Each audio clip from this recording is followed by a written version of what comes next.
Hi everyone, Vladimir is here, and today I'm going to do a short review of the game called The Ruin of the Reckless. So think of Ruin of the Reckless like a nuclear throne with melee feel.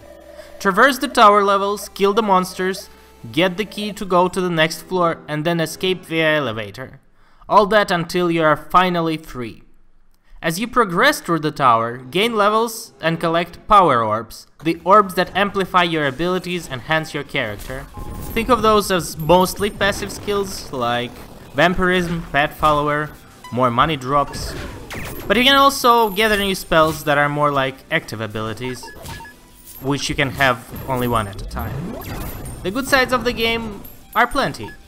There are good item and spell variety. You can unlock different cards that affect the gameplay. It can be new starting item and spell loadout, more enemies on levels for harder difficulty, or more money drops to make the game easier. The characters and monsters are very well detailed for a pixel art game. You can see that a lot of effort went into this. The music and sounds are also decent. There's an interesting approach to difficulty. There's no traditional difficulty settings per se, but special cards that you can equip on in the front game lobby. Those cards affect the gameplay modifiers, making the game easier and more difficult.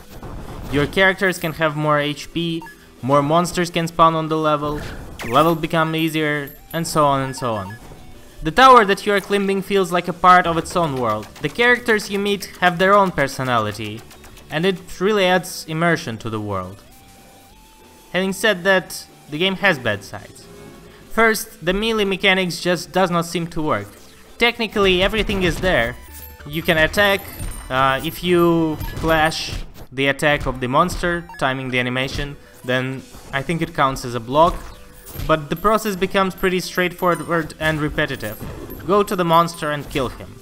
If he rushes, stay a bit back, wait until he attacks, find an opening, and perform your own strikes. The weapons do not feel different. They have different hit patterns, but mostly the attacking process feels the same over and over again, mainly due to this melee stuff. Spells save the situation a bit, but it still is not enough. The backgrounds and tiles are rather bland. They do the trick and they fit into the style color-wise, but overall they are not detailed well enough, especially compared to other characters, which makes them stand out even more. And the game is made in Game Maker, which by itself is not a bad thing, but it just does not seem to be the best choice to show so many details and monsters on the levels. My setup is i5 4670 at 3.4 GHz with 8 GB RAM and GTX 760, so it is somewhat dated, but the game's FPS would drop significantly when a lot of monsters appeared.